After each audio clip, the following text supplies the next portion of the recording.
Bismillahirrahmanirrahim. Adapun masalah tawanan perang,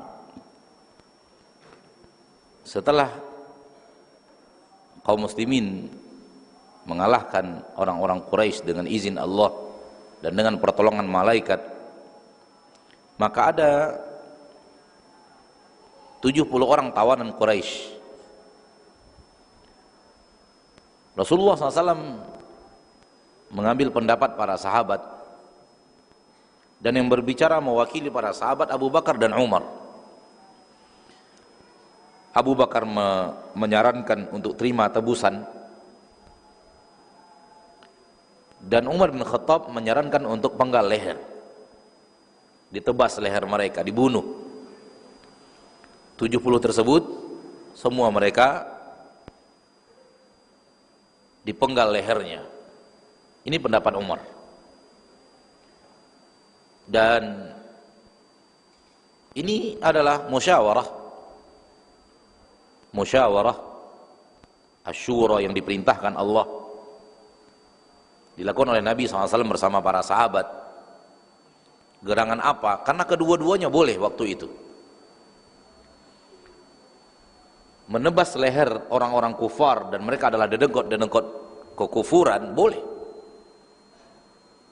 Karena mereka adalah musuh Islam yang telah memerangi umat Islam, bahkan membunuh umat Islam di kota Makkah. Dan mereka adalah kafir harbi, kafir yang memang memerangi umat Islam. Kalau umat Islam memiliki pemimpin, sekarang kepemimpinan tidak ada. Namun kita bicara di masa-masa dahulu, ada kepemimpinan, lalu kemudian sekelompok orang-orang kufar menyerang, itu disebut kafir harbi, kafir yang memerangi umat Islam. Maka diizinkan umat Islam untuk memerangi mereka dan membunuh mereka. Karena yang namanya peperangan adalah bunuh dan bunuh, betul tidak? Orang kafir atau musyrik tersebut ingin membunuh umat Islam juga ingin membunuh mereka. Ketika sudah ditawan, maka boleh dibunuh. Seperti Nabi SAW membunuh Bani Quraidah, ada sekitar 800 orang lebih, ketika mereka khianat dan memerangi Nabi bersama orang-orang Quraisy di tahun ke-6 Hijriah.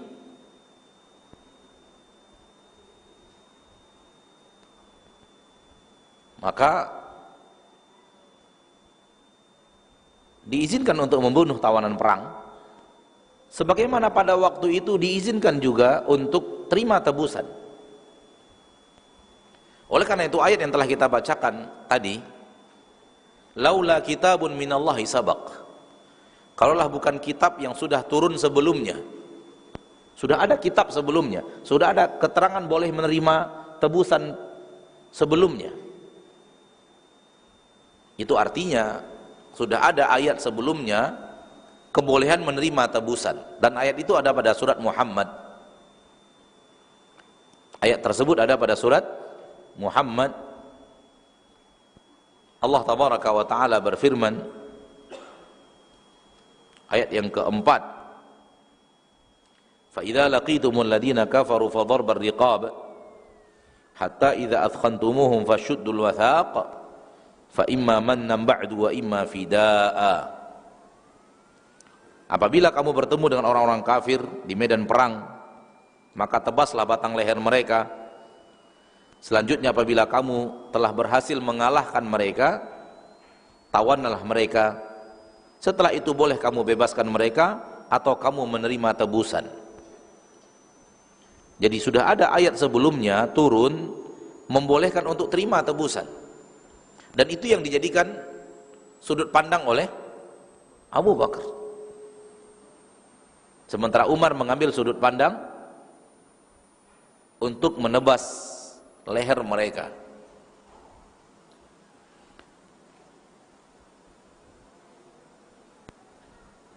Lihat ketegasan Umar, lihat perkataan Abu Bakar, ya Nabi Allah, mereka adalah kerabat kita, saudara-saudara, anak-anak paman-paman kita. Saya memandang kita terima tebusan sehingga kita memiliki harta untuk memperkuat ekonomi kita melawan orang-orang kufar, dan mudah-mudahan mereka masuk Islam setelah itu. Lihat juga ketegasan Umar, tidak ya Rasulullah, demi Allah tidak ya Rasulullah, saya tidak memandang seperti apa yang dipandang oleh Abu Bakar, namun saya memandang tebas leher mereka ya Rasulullah. Mereka adalah dedengkot kekufuran, mereka adalah pemimpin-pemimpin kekufuran. Karena memang mayoritas yang tertawan itu adalah orang-orang penting Mekah yang dulu benar-benar memerangi Islam dan menghina Nabi, menjelek-jelekkan Islam di kota Mekah. Rasulullah SAW memilih pendapat Abu Bakar karena ini adalah syura, musyawarah, dan musyawarah ditutup dengan keputusan terbaik diambil oleh pemimpin yang mengajak untuk bermusyawarah. Dan Rasulullah SAW memilih pendapat Abu Bakar. Dan sebelumnya Rasulullah SAW memuji Abu Bakar dan mengatakan, permisalan engkau wahai Abu Bakar bagaikan Ibrahim, dan memuji Umar, permisalan engkau wahai Umar bagaikan Nabi Nuh.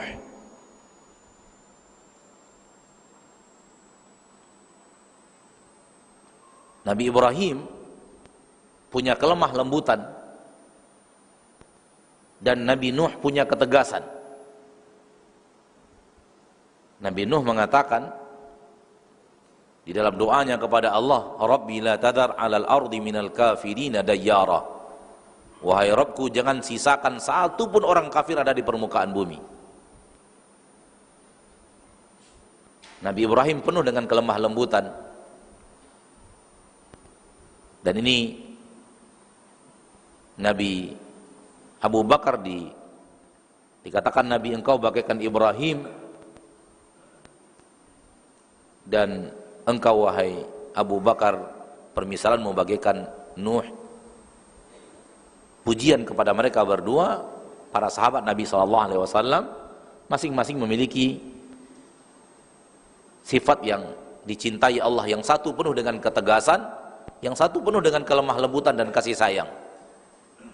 Dan Rasul kita tercinta SAW selalu lebih memilih pendapat yang lebih ringan selagi masih diizinkan. Ini sifat Nabi kita tercinta, sifat Rasul kita tercinta, selalu memilih pendapat yang lebih ringan selagi masih diizinkan. Aisyah mengatakan radhiyallahu anha, ma khuyyira Rasulullah sallallahu bainal amrayni illa ikhtara aisarahuma ma lam yakun ithma. Tak pernah Rasulullah diberikan pilihan dua hal, melainkan Rasul akan memilih yang paling ringan selagi tidak dosa. Dari dua pendapat ini mana yang paling ringan? Yang paling ringan adalah terima tebusan. Dan sudah ada ayat sebelumnya mengizinkan terima tebusan. Maka Rasulullah SAW memilih pendapat Abu Bakar. Namun ternyata Allah lebih setuju pendapat Umar. Dan ini salah satu kelebihan Umar radhiyallahu an. Kelebihan Umar, pernah pendapatnya disetujui oleh Allah. Dalam titik seperti ini, bahkan Allah lebih setuju pendapat Abu Umar dibanding pendapat Rasulullah SAW yang memilih pendapat Abu Bakar. Namun semua ini adalah sesuatu yang Allah takdirkan sebagai asbab turunnya ayat, dan Allah mentakdirkan yang terjadi adalah diterimanya tebusan. Diterimanya tebusan. Dan tebusan itu bahagian daripada harta hasil perang. Jadi orang musyrikin yang ditawan itu dipanggil dan ditentukan jumlah tertentu, sekian dinar, engkau harus menebus dirimu sekian dinar. Maka orang kafir tersebut menyurati keluarganya, kemudian keluarganya datang membawa harta yang ditentukan oleh Nabi SAW dan menyerahkan harta itu kepada Nabi, dan kemudian membawa pulang tawanan tersebut. Dan Nabi menentukan sesuai dengan kekayaan masing-masing. Si fulan, Nabi orang Mekah, fulan, ia tahu bagaimana harta yang dimiliki oleh fulan tersebut di kota Mekah. Ditambah beliau ada wahyu dari Allah Tabaraka wa Ta'ala, maka Rasulullah menentukan fulan sekian, fulan sekian, fulan sekian. Dan subhanallah, apa yang dikatakan oleh Abu Bakar benar.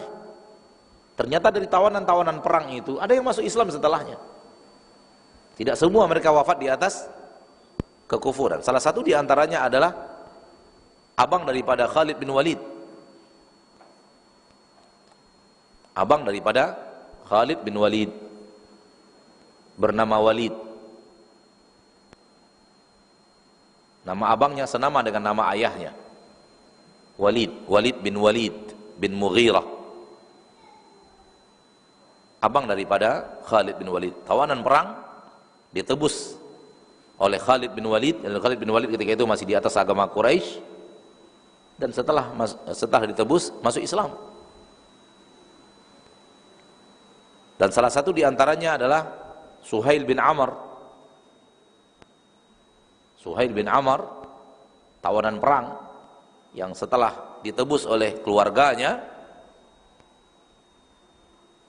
masuk Islam di Fathu Makkah, ketika Nabi SAW menaklukkan kota Makkah, dan bagus Islamnya setelah itu, membela agama Allah setelah itu.